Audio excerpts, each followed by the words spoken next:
ঠিকানা কেন্দ্রীয় ভবন, এ ফটক, এ রাস্তা। শেষ পর্যন্ত ডাক এলো তাহলে, ভাবল ম্যাক্স। সবে প্রথম ধাপ, এখনো দেরি আছে অনেক। বন্ধু বান্ধবের সঙ্গে কথা বলার ফাঁকে ফাঁকে একটা ব্যাপার জেনে নিয়েছে সে।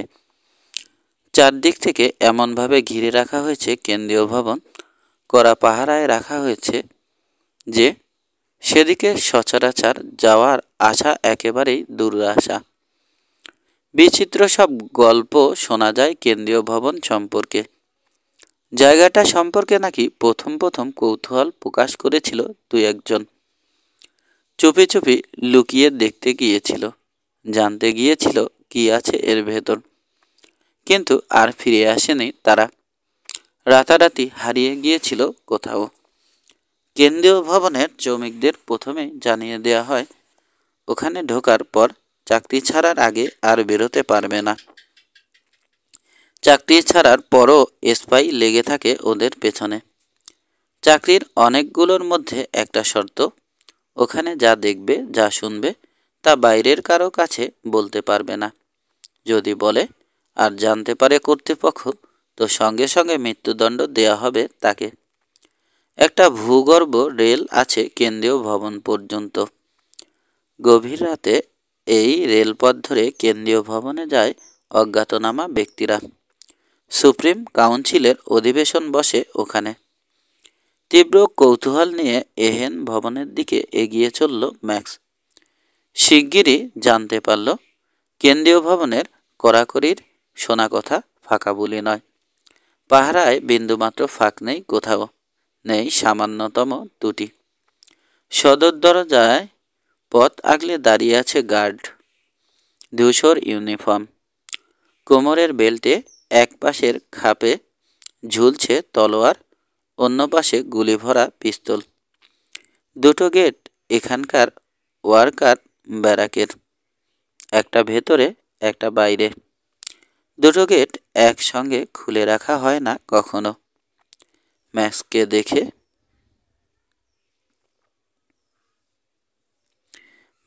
দেখে এগিয়ে এলো গার্ড লিডার। অনুমতিপত্র এগিয়ে দিল ম্যাক্স। খুঁটিয়ে দেখে সন্তুষ্ট হয়ে একজন গার্ডকে ইঙ্গিত করল। সঙ্গে সঙ্গে এগিয়ে এসে কালো রুমাল দিয়ে ম্যাক্সের চোখ বেঁধে দিল গার্ড। তারপর তার হাত ধরে টেনে নিয়ে চলল। পা গুনে গুনে চলল ম্যাক্স। 1000 পা হাঁটার পর একটা সিঁড়ি বেয়ে উপরে উঠতে শুরু করলো। তারপর একটা দরজা খোলার শব্দ হলো। গার্ডের সঙ্গে সঙ্গে দরজার ওপাশে পা দিতেই পেছনে সশব্দে বন্ধ হয়ে গেল পাল্লা। চোখ থেকে রুমাল খুলে নেওয়া হলো ম্যাক্সের। ঘরটা বিশাল। কয়েকটা চেয়ার, একটা ব্ল্যাকবোর্ড, একটা লম্বা টেবিল আছে ঘরে। টেবিলে রেখাচিত্র আঁকার যাবতীয় সরঞ্জাম। উঁচু জানালার ঘষা কাচের ভেতর দিয়ে রোদ এসে পড়েছে ঘরের ভেতরে। ঠিক এই সময় ঘরে এসে ঢুকলো দুজন লোক। ইউনিভার্সিটির প্রফেসরের মতো চাল চলন। ম্যাক্সকে জিজ্ঞেস করলো একজন, অনেক নামধাম শুনলাম তোমার, সত্যি কিনা এখনই যাচাই হয়ে যাবে। পরীক্ষায় পাশ করতে পারলে কাজ পাবে মডেল ডিভিশনে, বুঝেছ? ঘাড় কাত করল ম্যাক্স। একে একে রসায়ন, জ্যামিতি, বীজগণিত থেকে হাজারো সমস্যা ম্যাক্সকে জিজ্ঞেস করলো প্রফেসররা। প্রত্যেকটা প্রশ্নের সন্তোষজনক জবাব দিল ম্যাক্স। হুঁ, ভুল শুনিনি, বলল একজন। তা ড্রাফটসম্যান হবার শখ আছে? শখ আছে, ছেলেবেলা থেকেই। স্টিম ইঞ্জিনের একটা প্যাচাল ডিজাইন বাড়িয়ে দিতে দিতে বলল একজন প্রফেসর। 2 ঘন্টার মধ্যে এই ডিজাইনটা আঁকতে হবে। কাগজ পেন্সিল আর যন্ত্রপাতি নিয়ে বসে পড়ল ম্যাক্স। মিনিট খানেকের মধ্যেই হারিয়ে গেল নিজের কাজে। প্রফেসর দুজনের অস্তিত্ব ভুলে গেল। ঠিক 1 ঘন্টা 50 মিনিট পরে মুখ তুলল ম্যাক্স। ডিজাইনটা পরীক্ষকদের দিকে এগিয়ে দিতে দিতে বলল, নিন, হয়েছে। ডিজাইন দেখে স্তব্ধ হয়ে গেল পরীক্ষকরা। একেবারে নিখুঁত হয়েছে। পরীক্ষার কাগজে সুপারিশ লিখল, এই ক্যালিবারের ড্রাফটম্যান আর একজনও নেই আমাদের। এরপর ডিরেক্টর জেনারেলের অফিসে নিয়ে যাওয়া হলো ম্যাক্সকে, অবশ্য চোখ বেঁধে। কাগজপত্র দেখে নিয়ে বললেন, জেনারেল, মডেল ডিভিশন স্টুডিওতে বহাল করা হলো তোমাকে। নিয়মকানুন কিন্তু খুব কড়া, মানবে তো? নিয়মকানুন তো জানি না এখানকার। চাকরিতে বহাল থাকা পর্যন্ত স্টুডিও ছেড়ে অন্য কোথাও যেতে পারবে না। মিলিটারি নিয়ম মানতে হবে এখন থেকে। পদোন্নতি যেমন, শাস্তি হবে মিলিটারি কায়দায়। শপথ করতে হবে ডিভিশনের কোনো কথা কাউকে বলবে না।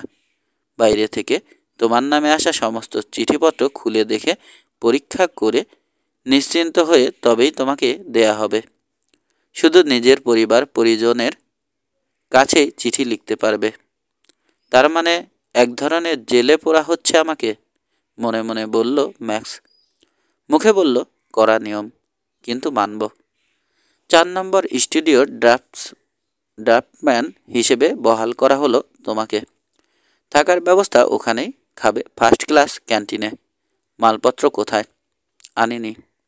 সকালে কাজ করতে এসেই সোজা চলে এসেছি তো। অসুবিধে নেই, আনিয়ে নেওয়া যাবে। এখন থেকে ডিভিশনের বাইরে যাওয়া তোমার জন্য হারাম। একটা মস্ত বাড়ির 4 তলায় থাকার ব্যবস্থা হলো ম্যাক্সের। বাড়ির সামনে বিরাট বাগান। খুব একটা খারাপ লাগলো না পরিবেশ। সহকর্মীদের সঙ্গে আলাপ হলো ডাইনিং রুমে। শান্তশিষ্ট ভদ্র পরিচমে সবাই। কাজ আর পড়াশোনা নিয়ে সারাটা শীতকাল কাটিয়ে দিল ম্যাক্স। প্রতিটি বিষয়ে জানার আগ্রহ, দ্রুত শিখে নেবার অসাধারণ ক্ষমতা খ্যাতিমান করে তুলল তাকে প্রফেসর আর সহকর্মী মহলে। সবাই একমত, ম্যাক্সের মতো প্রতিভাধর ড্রাফটম্যান আর দ্বিতীয়টি নেই লৌহনগরীতে। তার চিরন প্রতিভা অসামান্য। যে কোনো কাজ তার কাছে হাজির করা হোক, নিখুঁতভাবে করে দেবে সে, এবং খুবই দ্রুত। অনেক জটিল ডিজাইনের ব্যাপারে এমনকি প্রফেসররা পর্যন্ত তার সঙ্গে পরামর্শ করতে আসে। কিন্তু সন্তুষ্ট নয় ম্যাক্স। স্টালটাটের আসল রহস্যের সন্ধান পায়নি সে এখনও। লোহার রেলিং ঘেরা চৌহদ্দির মাঝে দিন কাটছে ম্যাক্সের। 300 গজ জায়গাটার ব্যাস। ধাতুবিদ্যার উচ্চতম বিষয়েও একেবারে পাকা ম্যাক্স, অথচ সত্যিকারের প্রতিভা দেখানোর মতো কিছু পায় না সে। আসল ড্রয়িং এখানে নেই। মোট 4 মাস এ সেকশনে রইল ম্যাক্স, কিন্তু লৌহনগরীর রহস্য সম্পর্কে সেই প্রথম দিনের মতোই অন্ধ রইল। আসল ব্যাপার কিছুই জানতে পারল না। একটা ডিভিশনের মধ্যে দিনরাত আবদ্ধ থেকে জানবেই বাকি। গরুর গাড়ির চাকার মতো স্টালটাটের ঠিক মাঝখানে দাঁড়িয়ে আছে বুল টাওয়ার। মেঘ ফুঁড়ে যেন উঠে গেছে বিশাল অস্বাভাবিক উঁচু টাওয়ারটা। ক্যান্টিনে খেতে বসে একটা নাম প্রায়ই শোনে ম্যাক্স। নামটা তার জানা, প্রফেসর সুলুচ। রহস্যনগরের ঠিক কেন্দ্রস্থলে অদৃশ্য হয়ে আছেন প্রফেসর। বুল টাওয়ারের কেন্দ্রের গুপ্তকক্ষে বাস করেন তিনি। দুর্ভেদ্য দুর্গের মতো সে কক্ষ। প্রফেসরের হুকুম ছাড়া কারো যাওয়ার সাধ্য নেই সেখানে। গুপ্তকক্ষের সদর দরজা পুরো ইস্পাতের তৈরি। অদ্ভুত স্প্রিং লাগানো আছে কবজায়। বাইরে থেকে জোর করে খুলতে গেলেই লুকানো বন্দুকের ট্রিগারে চাপ পড়বে। সোজা গুলি এসে লাগবে হানাদারের বুকে। সবাই বলাবলি করে যুদ্ধের ভয়ঙ্কর কোনো অস্ত্র তৈরি করছেন প্রফেসর সুলুচ। এর সাহায্যে সমস্ত পৃথিবীকে জার্মানির পদানত হতে বাধ্য করবেন তিনি। বুল টাওয়ারে হানা দেবার কথাটা কিছুতেই মন থেকে সরাতে পারে না ম্যাক্স। অনেক রকম পরিকল্পনা করে মনে মনে, কিন্তু কোনোটাই উপযুক্ত মনে হয় না। তাই আশায় থেকে গেছে। দিনরাত করা পাহারা থাকে বুল টাওয়ারের চারধারে। রাতের বেলা বৈদ্যুতিক আলোয় ঝলমল করে টাওয়ারের দেয়ালের প্রতিটি ইঞ্চি। পাহারাদারের চোখ ফাঁকি দিয়ে একটা পিঁপড়েও টাওয়ারের ভেতর ঢুকতে পারবে না। সুযোগ আর কিছুতেই পায় না ম্যাক্স। ওদিকে মার্চ এসে গেল। হঠাৎ একদিন ডিরেক্টর জেনারেলের লোক এসে ডেকে নিয়ে গেল ম্যাক্সকে। ঘরে ঢুকতেই অভিনন্দন জানালেন জেনারেল। বললেন, তোমাকে ডেকেছেন হের সুলুচ। তোমাকে লেফটেন্যান্ট পদে বহাল করার হুকুম দিয়েছেন। যাও। এতদিনের নীরব প্রতীক্ষা সফল হলো ম্যাক্সের। বুল টাওয়ারের দরজা আজ খুলে গেছে। লৌহনগরীর গুপ্ত রহস্যের দরজায় এসে দাঁড়িয়েছে ম্যাক্স। নিজের মালপত্র নিয়ে ধূসর ইউনিফর্মের পেছন পেছন বহু কিংবদন্তির কেন্দ্র বুল টাওয়ারের পাদদেশে এসে দাঁড়ালো ম্যাক্স। দূর থেকেই দেখেছে এতদিন টাওয়ারটা, কাছে থেকে দেখার অবকাশ পায়নি। ভেতরে ঢুকে স্তব্ধ হয়ে গেল ম্যাক্স। এখন স্বর্গীয় উদ্যানে এসে পা দিল সে।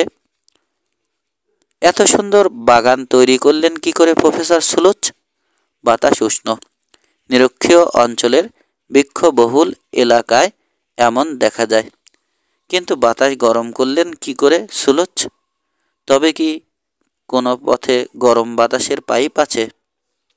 কিন্তু কোথা থেকে আসছে এই বাতাস? উপরে ছাদ, জায়গায় জায়গায় কাছে ঢাকা। নীল আকাশ দেখা যাচ্ছে। এদিক ওদিক তাকিয়ে দেখল ম্যাক্স। অনেক ভাবল। হঠাৎ পরিষ্কার হয়ে গেল রহস্যটা। মনে পড়ল কাছেই কয়লা খনি। নিশ্চয় সুপ্ত আগ্নেয়গিরি আছে এর তলায়। দিন রাত জ্বলছে সেখানে প্রাকৃতিক আগুন। ওই উত্তাপকেই কাজে লাগিয়েছেন সুলুচ। পাইপ দিয়ে নিয়ে এসে হট হাউস গড়ে নিয়েছেন বুল টাওয়ারের ভেতর। আশ্চর্য বাগিচা, সবুজ তৃণভূমি দেখে চোখ জুড়িয়ে যায়। ফুলের মিষ্টি সুবাস ভেসে এলো ম্যাক্সের নাকে। 6 মাস ইট কাঠ লোহার ভেতর বন্ধ থেকে এই দৃশ্য দেখে যেন পাগল হয়ে গেল সে। ধূসর ইউনিফর্মের পিছু পিছু কাকর বিছানো ঢালু পথ মারিয়ে একটা ঢালু পথে নেমে এলো ম্যাক্স। দুপাশে বিশাল স্তম্ভ চেনি, পায়ের তলায় মার্বেল বসানো পথ। আরও খানিক দূর এগিয়ে লাল পোশাক পরা 7-8 জন লোককে কাজ করতে দেখল ম্যাক্স। মালি, দারোয়ান, গোছের লোকেরা। চলতে চলতে মস্ত মিউজিয়ামের সামনে এসে দাঁড়ালো ম্যাক্স। দুষ্প্রাপ্য সব জিনিস সাজিয়ে রাখা হয়েছে প্রকাণ্ড হলঘরে। দেখতে দেখতে চলল সে। পরপর কয়েকটা সুন্দর সাজানো ঘরের মধ্যে দিয়ে নিয়ে যাওয়া হলো ওকে। কালো এবং সোনালি রঙে সাজানো প্রথম ঘরটা, দ্বিতীয়টা লাল সোনালি, তৃতীয়টায় হলুদ সোনালি রঙের ছড়াছড়ি। সবশেষ ঘরটি সবুজ এবং সোনালি রঙে সাজানো পরবার ঘর। লম্বা ক্লে পাইপ দাঁতে চেপে ধরে আছেন হের সুলুচ। পাশে বিয়ারের জগ। চারদিকের সুন্দরের মাঝে এই দুটো জিনিস একেবারেই যেন বেমানান মনে হলো ম্যাক্সের। মনে হলো চকচকে পেটেন্ট লেদারের জুতোয় কে যেন এক খাবলা কাদা মাখিয়ে দিয়েছে। তীক্ষ্ণ দৃষ্টিতে ম্যাক্সের দিকে চাইলেন প্রফেসর। জিজ্ঞেস করলেন, তুমিই সেই ড্রাফটসম্যান? জি হ্যাঁ। তোমার আঁকা নকশা আমি দেখেছি, খুব ভালো। তা স্টিম ইঞ্জিন ছাড়া আর কিছু ঢোকে না মাথায়? আর কিছু আঁকার সুযোগই পাইনি কোনো দিন। ক্ষেপণাস্ত্র বিজ্ঞান সম্পর্কে জানো কিছু? সামান্য। অবসর সময়ে পড়েছি শখ করে। ভালো, খুব ভালো। কাজের ছেলে তুমি। খুশি হলেন সুলুচ। মুখ থেকে পাইপটা সরিয়ে জিজ্ঞেস করলেন, দিলে কামানের নকশা আঁকতে পারবে? দেখলেই পারবো। ঠিক আছে, দেখা যাক। তবে বাজি রেখে বলতে পারি, 1000 খেটেও শোন গাধাটার সমান হতে পারবে না। কাজের লোক ছিল সে, কপাল খারাপ। ডিনামাইট নিয়ে নাড়াচাড়া করতে গিয়ে মারা গেছে আজ সকালে। বিন্দুমাত্র সমবেদনা নেই প্রফেসরের কণ্ঠে। কথার ধরনে পিত্তি জ্বলে গেল ম্যাক্সের। অবশ্য এর বেশি আশাও করেনি সে হের সুলুচ্ছের কাছে। 7 কথায় কাজে দুদিনে সুলুচকে জয় করে নিল ম্যাক্স। কাজ, খাওয়া, এমনকি বেড়ানো পর্যন্ত একসঙ্গে হয় দুজনের। সন্ধ্যার পর একসঙ্গে বিয়ারের বোতল নিয়ে বসে। এমন মনের মতো সহকারী এর আগে আর পাননি সুলুচ। দিনে 10 বার ম্যাক্সকে বলেন, প্রফেসর অসাধারণ ব্রেন, হীরের টুকরো ছেলে, রত্ন বটে একটা। অত্যন্ত চৌখস ছেলে ম্যাক্স। প্রথম দর্শনেই ভয়ঙ্কর প্রভুর সাংঘাতিক চরিত্রটি বুঝে নিয়েছে সে। ভীষণ অহংকারী আর খোসামত প্রিয় লোক সুলুচ। প্রফেসরের এই স্বভাবটিকে কাজে লাগিয়েই আসল কথা বের করে নেয়ার ফন্দি আঁটল ম্যাক্স। একটা মজার কাণ্ড করে প্রফেসরের মনে আরও ভালো করে আসন গেড়ে বসল ম্যাক্স। সুলুচ্ছের আদেশে কোনো কাজ করতে গিয়ে ইচ্ছে করেই দু একটা অতি সাধারণ খুঁত রেখে দেয় সে। সহজেই চোখে পড়ে খুঁতটা, দেখেই লাফিয়ে ওঠেন সুলুচ্ছ। ভুল ধরার আনন্দে সঙ্গে সঙ্গে এক ঢোক বিয়ার খেয়ে নেন। অতি বিনয়ের সঙ্গে ভুল স্বীকার করে নেয় ম্যাক্স। এতে প্রফেসরের খুশি আর ধরে না। দেখতে দেখতে একটা বছর পেরিয়ে গেল। প্রফেসরের সঙ্গে এত দহরম মহরম থাকা সত্ত্বেও কিন্তু আসল কথাটি জানতে পারল না ম্যাক্স। নিছক ব্যবসার উদ্দেশ্যে স্টালটাট তৈরি করেননি সুলুচ। এটা ঠিকই বুঝতে পেরেছে সে। নিশ্চয় মারাত্মক কোনো গুপ্ত লক্ষ্যের দিকে এগিয়ে চলেছেন প্রফেসর, এবং প্রায় শেষ হয়ে এসেছে তার কাজ। 5ই সেপ্টেম্বর রাতে খেতে বসে এই রহস্যের ভেতরে ঢোকার সুযোগ পেল ম্যাক্স। মনে মনে ঠিক করল আর দেরি নয়, ঝুঁকি নেয়ার সময় এসে গেছে। কি করে যে সসেজ আর বেয়ার ছাড়া বাঁচে মানুষ, বলেছিলেন প্রফেসর। ব্যাটারাই জানে, তাল মিলিয়ে বলল ম্যাক্স। জার্মানদের সংস্পর্শে আসে না তো? আসবে আসবে, চোখ নামিয়ে বললেন ইস্পাত সম্রাট। এক আধটা খেল যখন দেখাবো ঠিকই আসবে। ট্রেতে করে তামাক ভর্তি পাইপ দিয়ে গেল বেয়ারা। পাইপে টান দিয়ে মহানন্দে ধোঁয়া ছাড়তে লাগলেন সুলুচ। এই বিশেষ মুহূর্তটিকেই কাজে লাগাতে হবে, ভাবল ম্যাক্স। হঠাৎ বলে উঠল যে কোনো একজন লোক পৃথিবী জয় করতে পারে, মোটেই বিশ্বাস করি না আমি। পৃথিবী জয়? ঠিক বুঝতে পারলেন না প্রফেসর। জার্মানদের পৃথিবী জয় আর কি? তুমি বিশ্বাস করো না? একেবারে না। জানতে পারি কেন? ফরাসি গোলন্দাজদের ধারে কাছে দাঁড়াতে পারবে না বলে। আগেভাগে ওরা হুঁশিয়ার হয়ে গেলে 2জন জার্মানের জন্য একজন ফরাসি যথেষ্ট। 1870-এর ঘটনায় ভেবে দেখুন না, কি ধোলাইটাই না দিয়েছে জার্মানদের ফরাসিরা। থেমে থেমে স্পষ্ট করে প্রতিটি শব্দ উচ্চারণ করল ম্যাক্স। শান্ত নিরুত্তাপ স্বরে ওজন করে বুলেটের মতো ছুঁড়ে দিল প্রতিটি কথা। স্পষ্ট উক্তির মধ্যে দিয়ে তীব্রভাবে বেরিয়ে এলো ভেতরের ঘৃণা। অবাক বিস্ফারিত চোখে ম্যাক্সের দিকে তাকিয়ে থাকলেন সুলুচ। রক্ত উঠে টকটকে লাল হয়ে গেল দু চোখ। দপদপ করে লাফাচ্ছে কপালের দুপাশের শিরা। থমথম করছে ঘরের আবহাওয়া। যে কোনো মুহূর্তে ফেটে পড়তে পারেন। সময় দিল না ম্যাক্স, আবার শুরু করল। শুনতে খারাপ লাগলেও কথাটা সত্যি। চুপচাপ হাত গুটিয়ে নিশ্চয় বসে নেই ফরাসিরা। গত যুদ্ধের পর থেকে আজ পর্যন্ত নতুন কোনো যুদ্ধাস্ত্র আবিষ্কার করেনি ওরা। বিশ্বাস করি না আমি।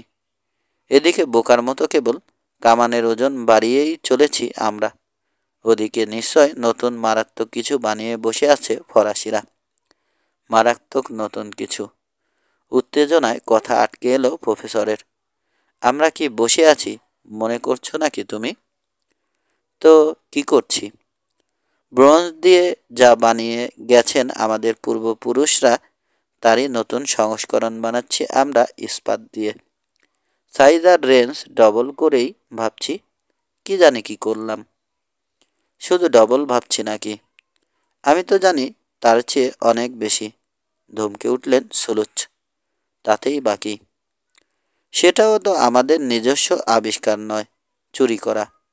অভিনব কিছু আবিষ্কার করার মতো প্রতিভার অভাব আছে আমাদের মধ্যে।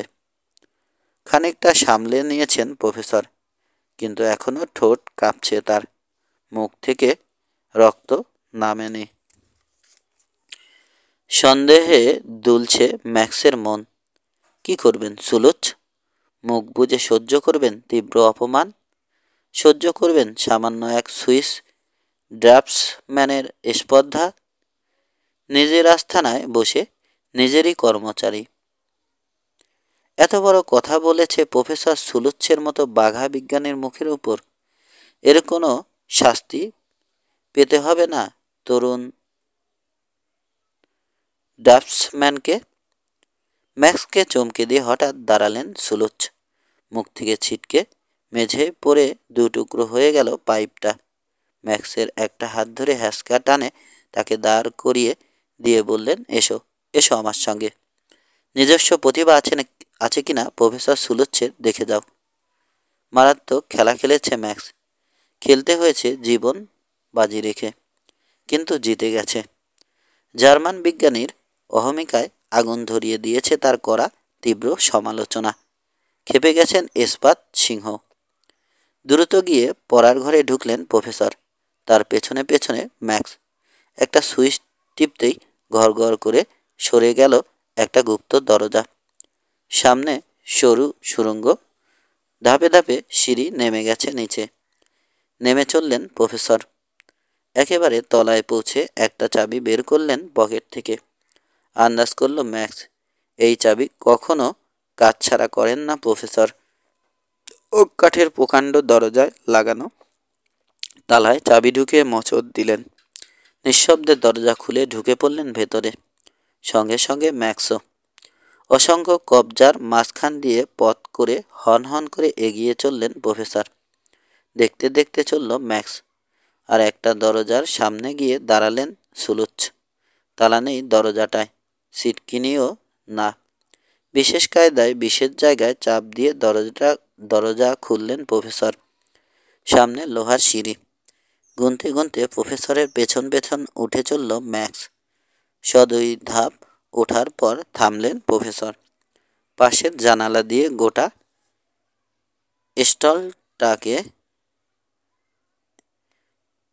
স্টলটাকে চোখে পড়ে। একটা দরজা খুলে ঢুকে পড়লেন প্রফেসর। ম্যাক্স দেখল এটা কামান রাখার ঘর। দুর্ভেদ্য এই ঘরের দেয়াল কামানের গোলার আঘাতেও চির খাবে না। কামান বসিয়ে দাগানোর জন্য অসংখ্য ছিদ্র রয়েছে ঘরের দেয়ালগুলোতে। একটা বিশাল কামানের সামনে দাঁড়িয়ে এতক্ষণ পরে মুখ খুললেন প্রফেসর। দেখো, জীবনে এত বড় কামান দেখেনি ম্যাক্স। বানানো যে যায় তাও জানতো না। কমপক্ষে 300 টন ওজন হবে কামানটার। মুখের ব্যাস প্রকাণ্ড, প্রায় 5 ফুট। একটা ইস্পাতের ঠেলা গাড়িতে বসানো আছে কামানটা। চাকাগুলো রেলের চাকার মতো। ইচ্ছে করলে ইঞ্জিনের সঙ্গে জুড়ে দিয়ে লাইনের উপর দিয়ে টেনে নেওয়া যাবে। গোলা ছোড়ার পর কামানের ভয়াবহ ধাক্কা সামলানোরও ব্যবস্থা আছে গাড়িতে। দেখে শুনে তাজ্জব হয়ে গেছে ম্যাক্স। প্রশংসা ভরা গলায় জিজ্ঞেস করল, স্যাদা করার ক্ষমতা কেমন? 20,000 গজ দূর থেকে 40 ইঞ্চি পুরো ইস্পাতের প্লেটকে রুটির মধ্যে দিয়ে ছুরি চালিয়ে দেবার মতো সহজে এফোর ওফোর করে দিতে পারবে। রেঞ্জ শুনলে মাথা ঘুরবে। 30 মাইল। কি নতুন কিছু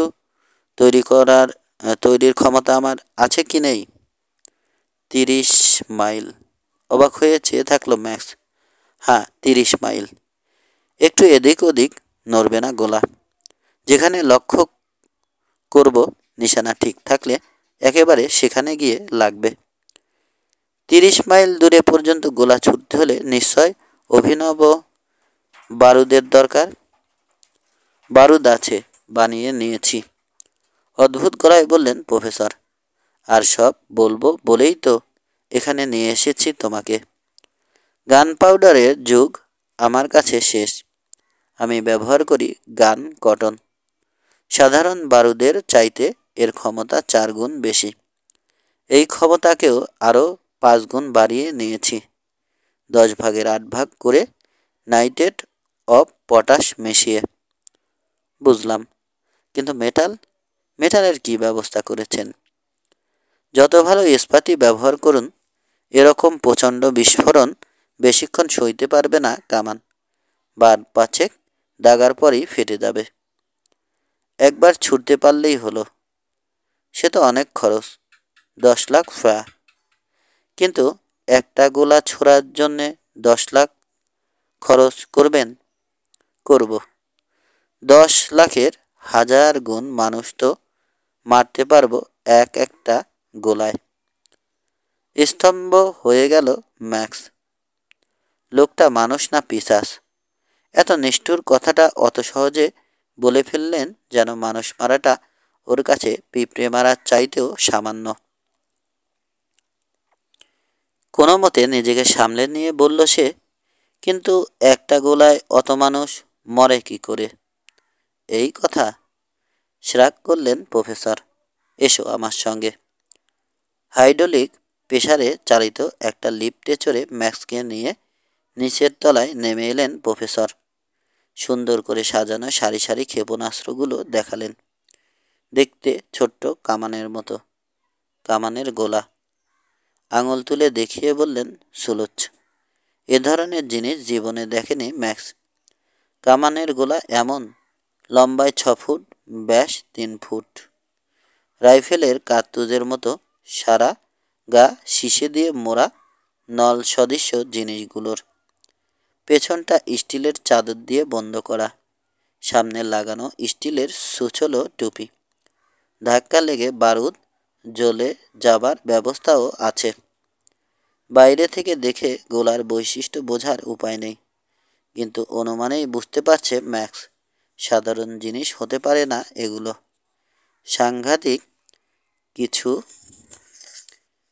লুকিয়ে রাখা হয়েছে ওই খোলের ভেতর। সেই বস্তুর কল্পনা অতীত ধ্বংস ক্ষমতা জানে শুধু প্রফেসর সুলুচ। জিজ্ঞেস করলেন, প্রফেসর, আন্দাজ করতে পারছো কিছু? না। এত ভারী, এত লম্বা কামানের গোলা? না, কিছুই বুঝছি না। লম্বা হলেও কিন্তু ভারী নয়।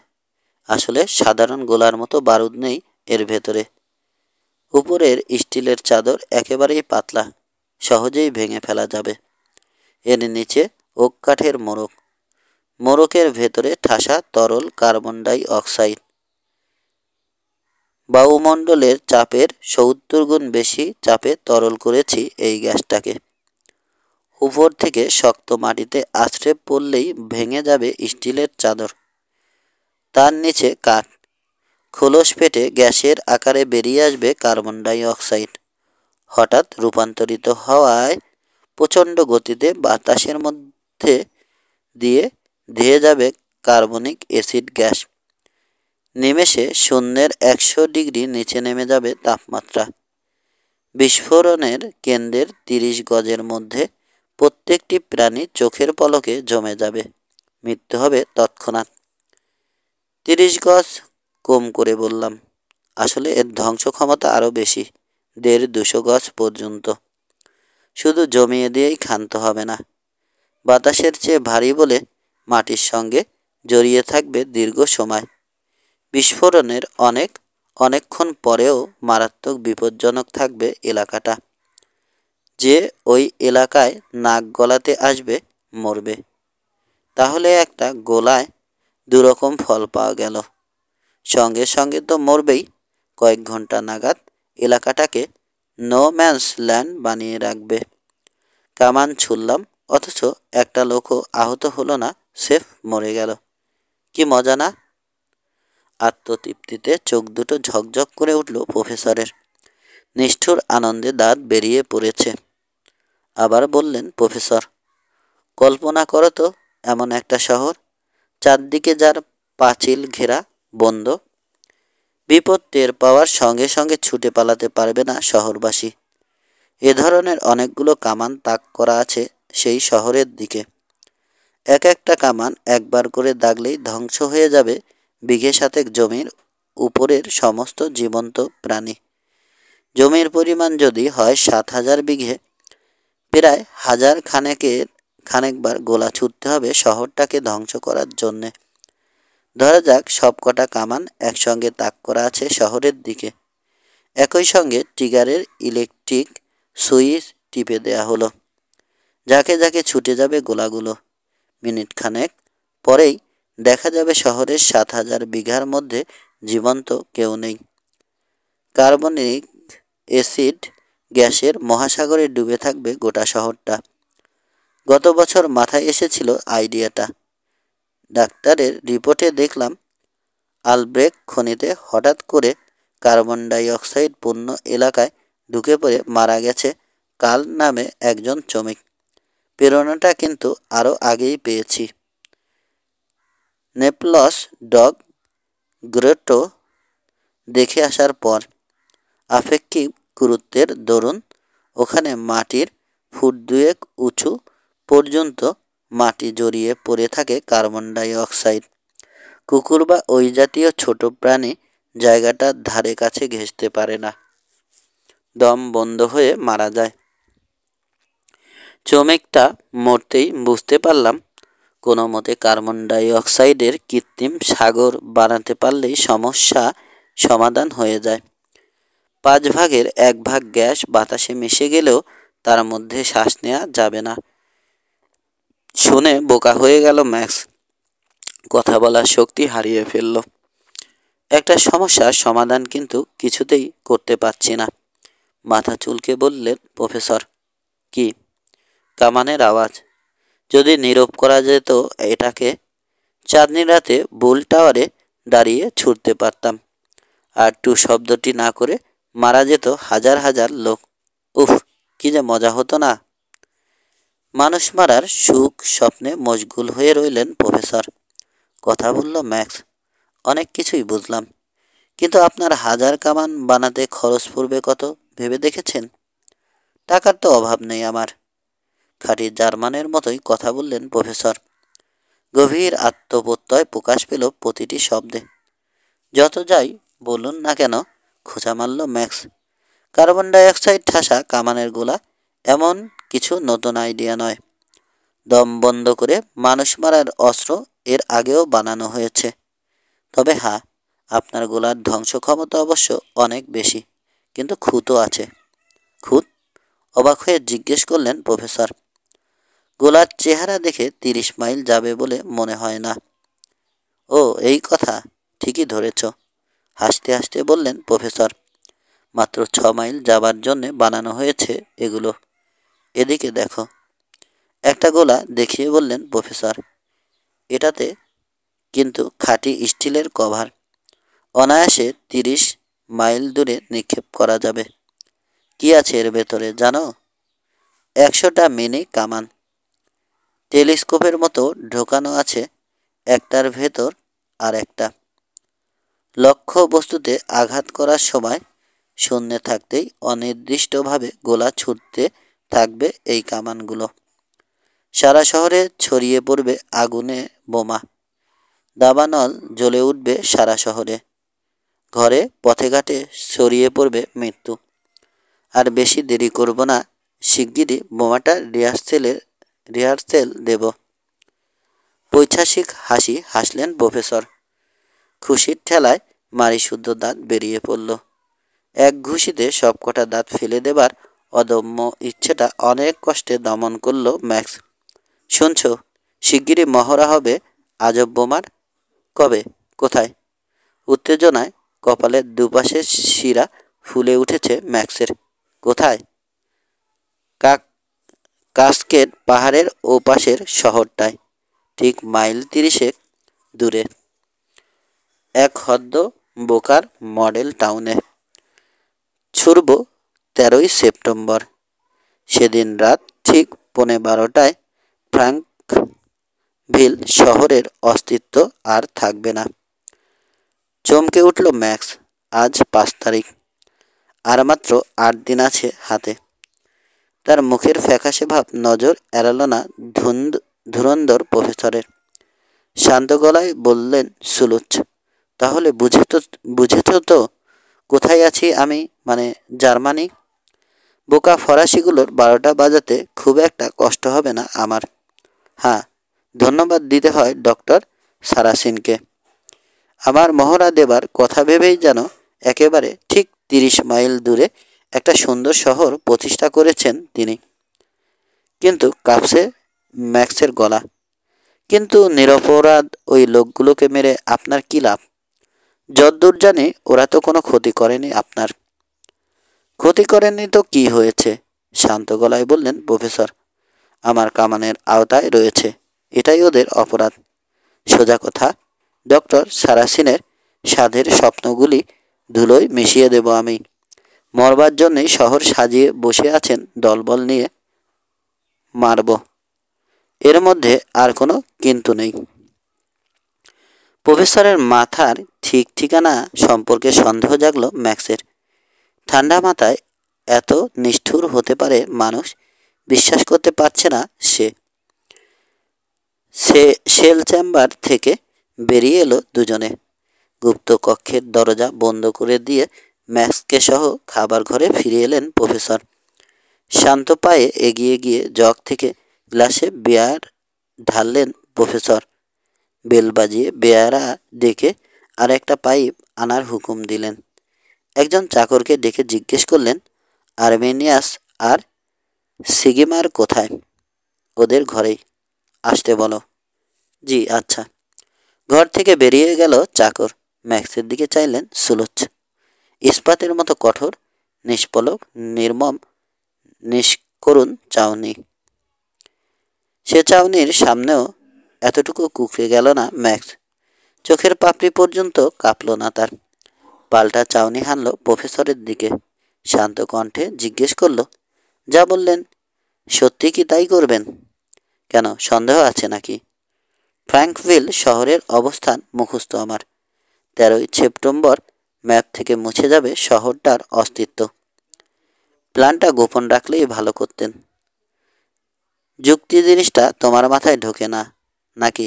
হ্যাঁ, আরে সেজন্যই তো তোমার অকাল মৃত্যুতে কষ্ট পাবো আমি। চমকে উঠল ম্যাক্স। কি বললেন? হ্যাঁ, বরফ ঠান্ডা গলা প্রফেসরের। এই গুপ্ত তথ্য যার কাছে প্রকাশ করি তাকে মৃত্যুর পরোয়ানা মাথায় নিয়েই সব শুনতে হয়। ঠিক এই সময় দরজা খুলে প্রবেশ করল 2 মানুষ দানব, আর্মেনিয়াস আর সিগিমার। গুপ্ত তথ্য জানতে চেয়েছিলে বলেই চলেছেন প্রফেসর। জানলে, কাজেই মরতে হচ্ছে তোমাকে। কথা বলল না ম্যাক্স। বড় বেশি চালাক তুমি জোহান। আবার বললেন সুলুচ, এত কিছু জানার পর আর তোমাকে বাঁচিয়ে রাখা যায় না। স্বীকার করছি, অতি দুর্লভ ব্রেন তোমার। এমন আশ্চর্য মগজ লাখে একটা মেলে। তোমার আগের লোকটাও আমার গুপ্ত রহস্য জেনে ফেলেছিল বলে ডিনামাইট ফেটে মরেছিল। তুমিও এরকম কোনো কারণেই মরবে। নিষ্পলক চোখে প্রফেসরের দিকে তাকিয়ে আছে ম্যাক্স। কথা বলার শক্তিও যেন হারিয়ে ফেলেছে সে। তাছাড়া জানে কথা বলেও লাভ নেই। কথার নড়চড় করবেন না প্রফেসর। একটু সামলে নিয়ে জিজ্ঞেস করল, তা কখন, কোথায়, কিভাবে মরব জানতে পারি? অত তারা কিসের? খুশি উপচে পড়ছে প্রফেসরের গলায়। কথা দিচ্ছি, কষ্ট দিয়ে মারব না। শুধু একদিন ভোরে ঘুম থেকে উঠে দেখবে বিছানায় মরে পড়ে আছো, চলবে? কিছু বলল না ম্যাক্স। বুড়ো আঙুলের ইঙ্গিতে 2 দানবকে ঘর থেকে ম্যাক্সকে সরিয়ে নিয়ে যাবার নির্দেশ দিলেন প্রফেসর। দুদিক থেকে ধরে টানতে টানতে ঘর থেকে ম্যাক্সকে বের করে নিয়ে গেল 2 দানব। ভেতরে ঝড় উঠেছে ম্যাক্সের। নিজের জন্যে একটু চিন্তিত নয় সে। ফ্র্যাঙ্কভিল শহরকে বাঁচানোর চিন্তায় পাগল হয়ে উঠেছে। নিজের ঘাড়ে যে মৃত্যুর খাড়া ঝুলছে ভুলেই গেছে সে। আর আধো ঘুম আধো জাগরণের মাঝে সারাটা রাত কাটিয়ে দিল ম্যাক্স। সকালে বিছানায় উঠে বসে বন্ধ দরজার দিকে তাকিয়ে ভাবতে লাগলো কি করে বেরোনো যায় এখান থেকে। উঠে গিয়ে দরজার পাল্লা দুটো ঠেলে দেখলো ম্যাক্স। ঠেলা দিয়েই চমকে উঠল। খুলে গেছে দুটো পাল্লাই। ব্যাপার কি? ভাবতে ভাবতেই বাইরে পা দিল সে। সামনেই বাগান। বাগানে নেমেই টের পেল স্বাধীন নয় সে, নজর বন্দি। ঘরের দুপাশ থেকে বেরিয়ে এসেছে দুই দানব, আর্মেনিয়াস আর সিগিমার। দুজনেই সমান লম্বা, রোদে পেট পেটা স্বাস্থ্য, রোদে পোড়া তামাটে গায়ের রং, ঝাঁটার মতো গোপ আর চওড়া কানের কানের অনেক নিচে নামানো মোটা জুলফি। ওদের চেহারা আর টকটকে লাল চোখ দেখলেই আটকে উঠবে লোকে। বাগানে কয়েক মিনিট ঘুরেই ঘরে ফিরে এলো ম্যাক্স। ভাবতে লাগলো কি করে ফাঁকি দেয়া যায় দুই দানবকে। দুজনেরই কোমরে পিস্তল আর ছুরি ঝুলানো, কাজেই ওদের সঙ্গে মারপিট করার প্রশ্নই ওঠে না। তাছাড়া যে কোনো একজনের সঙ্গেই গায়ের জোরে পারবে কিনা সন্দেহ আছে ম্যাক্সের। দুজনের সঙ্গে আলাপ জমাবার চেষ্টা করলো ম্যাক্স, কিন্তু তেমন কোনো ইচ্ছেই দেখা গেল না ওদের মাঝে। চোখ গরম করে একবার ম্যাক্সের দিকে তাকিয়েই অন্যদিকে চোখ ফিরিয়ে নিল। বেয়ার সাধল ম্যাক্স, কিন্তু সেদিকে ফিরেও তাকালো না ওরা। একটানা 15 ঘন্টা নজর রাখার পর দুই দানবের একটা দুর্বলতা আবিষ্কার করলো ম্যাক্স। তামাক। তামাক খাবার প্রচণ্ড নেশা দুজনের। একটু পরপরই পাইপ ধরিয়ে সমানে টানছে। এই দুর্বলতাটাকেই কাজে লাগানো যায় কিনা ভাবলো ম্যাক্স, কিন্তু কোনো উপায় খুঁজে পেল না।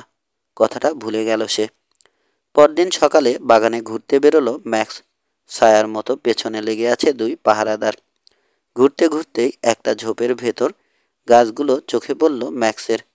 গাছগুলো ছোট, পাতাগুলো ডিমের মতো, আগাটা শুষালো, ঘণ্টার মতো আকৃতি ফুলগুলোর। ভেষজ ভেষজ বিজ্ঞানটা মোটামুটি জানা আছে ম্যাক্সের। গাছগুলো দেখেই চিনল সে, এক ধরনের মাদক তৈরি করা যায় এর পাতা দিয়ে। মনে মনে ঝুঁকি নেওয়া স্থির করে ফেলল ম্যাক্স। একই পাতা একটা পাতা ছিঁড়ে নিয়ে মুখে ফেলে চুষতে লাগলো। অল্প সময়ে বুঝলো ভুল করেনি। পাতাগুলোর মাদকতা আছে। কেমন যেন ভারী ভারী ঠেকছে হাত পা। সামান্য মাথা ঘুরছে, বমি বমি লাগছে। খুশি হয়ে উঠল ম্যাক্স। সবচেয়ে স্বকীয় মাদক বেলেডোনার সন্ধান পেয়েছে সে। আবার হাঁটতে শুরু করলো ম্যাক্স। একটা কৃত্রিম রোদের পাড়ে এসে দাঁড়ালো। বাগানের দক্ষিণ প্রান্ত ছুঁয়ে রয়েছে রোদটা। রোদের এক জায়গা থেকে বেরিয়ে বাগানের মধ্যে দিয়ে এঁকে বেঁকে চলে গেছে একটা মোটা খাল। খালটা কোথায় শেষ হয়েছে দেখার জন্যে পাড় ধরে ধরে এগিয়ে চলল ম্যাক্স। বাগানের শেষ প্রান্তেই শেষ হয়েছে খালটা। তাহলে খালে চোত কেন?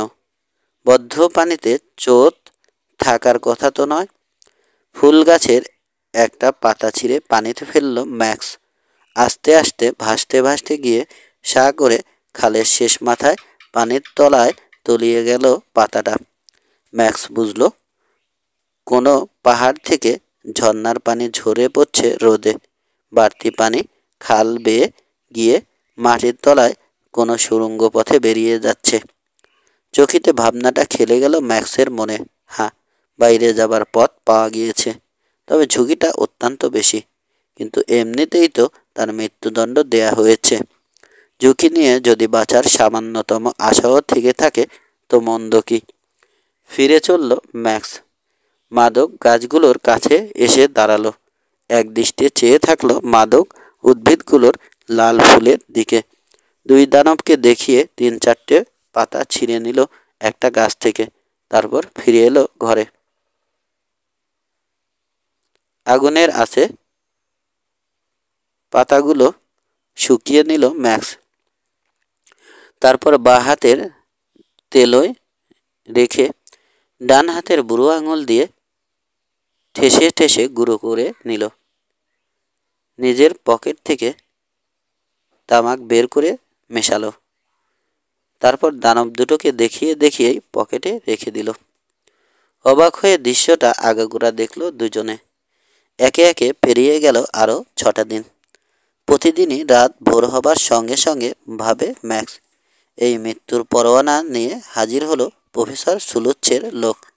কিন্তু দিন পেরিয়ে রাত হয়, রাত কেটে যায়, কেউ আর আসে না। বন্দি অবস্থায়ও কিন্তু চুপ করে রইল না ম্যাক্স। প্রতিটি দিনকে কাজে লাগালো সে। আর্মিনিয়াস আর সিগিমারকে দেখিয়ে দেখিয়ে রোজ বেলডোনার পাতা চূর্ণ মেশালো তামাকের সঙ্গে। রোজই পাইপে ভরে তামাক টানে সে, কিন্তু মাদক মেশানো তামাক নয়। একই পকেটে 2 প্যাকেট তামাক রাখে সে, একটা বিশুদ্ধ আর একটা মাদক মেশানো। রোজই একই দৃশ্য দেখে দেখে কৌতূহল বেড়েই চলল দুই দানবের। পাতাচূর্ণ মেশানো তামাক খেয়ে দেখার ইচ্ছে জাগলো ওদের। সিগিমার আর আর্মেনিয়াসের দিকে সতর্ক দৃষ্টি রাখে ম্যাক্স। 12ই সেপ্টেম্বর ম্যাক্সের আশা পূর্ণ হলো। বেলেডানা পাতা ছিঁড়ে নিল ওরা। তারপর ম্যাক্সের অনুকরণে পাতা চূর্ণ করে তামাকের সঙ্গে মিশিয়ে নিল। আনন্দে উত্তেজনায় ঠোঁট চাচ্ছে দুজনে।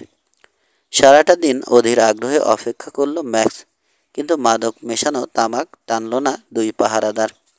সাজের দিকে বেড়াতে বেরোলো ম্যাক্স। বাগানের একটা বেঞ্চে বসে পকেট থেকে তামাক বের করে পাইপে ঠাসলো। টানতে লাগলো দুজনকে দেখিয়ে দেখিয়ে। একটু দ্বিধা করলো দুই দানব।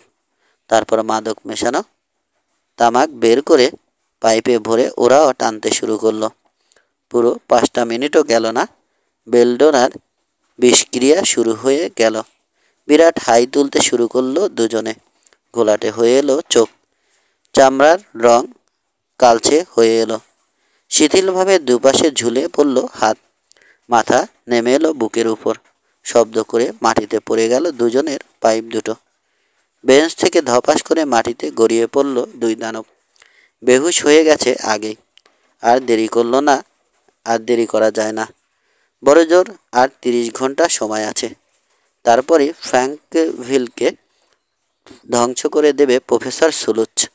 তার আগে যেভাবে হোক মডেল টাউনে গিয়ে পৌঁছতে হবে ওকে। ছুটল ম্যাক্স, গিয়ে ঢুকলো মডেল শপে। ওয়ার্কশপ না বলে এটাকে মিউজিয়ামও বলা চলে। সারি সারি বিভিন্ন আকৃতির মডেল সাজিয়ে রাখা হয়েছে ঘরটার চারদিকে। যন্ত্রপাতির র্যাক থেকে একটা ছোট লোহা কাটা করাত নিয়ে পকেটে পড়ল ম্যাক্স। কাজে লাগতে পারে জিনিসটা। কয়েকটা কাঠের হালকা ডিজাইন এক জায়গায় জড়ো করল ম্যাক্স। ওগুলোর উপর এনে গাদা করলো ডিজাইন আঁকা কাগজ। পকেট থেকে দেয়াশালায় বের করে আগুন ধরালো গাদায়। কয়েকটা মডেলের কাঠের মাথায় আগুন নিয়ে সমস্ত ঘরটার এখানে ওখানে ধরিয়ে দিল। তারপর ছুটে বেরিয়ে গেল ঘর থেকে। দাউ দাউ করে জ্বলে উঠল আগুন। মিউজিয়ামে রাখা দাহ্য পদার্থও গিয়ে লাগলো। মুহূর্তে সারা বাড়িটায় ছড়িয়ে পড়ল আগুনের লেলিহান শিখা। ইলেকট্রিক অ্যালার্ম বেলের সুইচ টিপে দিল কেউ। মিনিট দুয়েকের মধ্যেই আগুন লাগার সংবাদ ছড়িয়ে পড়ল স্টালটাট শহরে। ঢং ঢং করে বেজে উঠল দমকল বাহিনীর ঘণ্টা। বিদ্যুৎ গতিতে ছুটে এলো ওরা। খবর পেলেন সুলুচ্ছ। দীর্ঘদিন পর বুল টাওয়ার থেকে বাইরে বেরিয়ে এলেন তিনি। ততক্ষণে শক্তিশালী পাম্পের সাহায্যে আগুনের উপর পানি ছিটাতে শুরু করেছে দমকল বাহিনীর লোকেরা। কিন্তু পানির ছোঁয়া লাগতেই আরও দ্বিগুণ জ্বলে উঠল দাহ্য পদার্থে লাগা আগুন। পরিষ্কার বুঝতে পারলেন সুলুচ্ছ, এই আগুন সহজে নেভানো যাবে না। মডেল শপ কাম মিউজিয়ামটা পুড়ে ছাই হয়ে যাবে। প্রফেসর সুলুচ্ছের নতুন উদ্ভাবিত একটা কামানের মডেল রয়ে গেছে মডেল শপে। কামানটা বানানো হয়নি এখনো। হঠাৎ চেঁচিয়ে উঠলেন প্রফেসর। 3175 নম্বর মডেলটাকে বের করে আনতে পারবে কেউ? $10,000 পুরস্কার পাবে। $10,000? কে যাবে? কে যাবে? কে? কিন্তু কে যাবে ওই নরক কুণ্ডে? মরমর করে শব্দে ভেঙে পড়ছে কড়িকাঠ। পুটপাট আওয়াজ করে দিকে দিকে ছড়াচ্ছে আগুনের স্ফুলিঙ্গ। ঘন কালো ধোঁয়ায় শপের ভেতর এক হাত দূরের জিনিসও দেখা যাবে না। ঘন ধোঁয়ার ভেতর শ্বাস নেওয়াই কঠিন। প্রাণের মায়া আছে সবারই, তাই হাজার লোভ দেখানো সত্ত্বেও কেউ যেতে চাইল না শপের ভেতরে। সহসা অন্ধকারের আড়াল থেকে ছুটে বেরিয়ে এলো ম্যাক্স। প্রফেসরের সামনে এসে দাঁড়ালো, বলল, আমি পারবো প্রফেসর। অবাক হলেন সুলুচ। তুমি? যদি বলেন তো। সঙ্গে সঙ্গে গ্যালিবার্ট অ্যাপারেটাস আনতে হুকুম দিলেন প্রফেসর। ধোয়ার মধ্যে কাজে লাগবে যন্ত্রটা। এসে গেল যন্ত্র। এর ব্যবহার জানা আছে ম্যাক্সের। দ্রুত বাতাস ভর্তি আধারটা পিঠে বেঁধে নিল সে। মোষের সিং এর মাউথ পিসটা দাঁতে কামড়ে ধরে কাঠের চিমটে আটল নাকে। পরক্ষণে ঝাঁপিয়ে পড়ল ঘন কালো ধোঁয়ার ভেতরে। মাত্র 15টা মিনিটের জন্যে কায় মনে ঈশ্বরের কাছে প্রার্থনা করছে ম্যাক্স। 15 মিনিটের মধ্যেই যা করার করতে পারবে সে।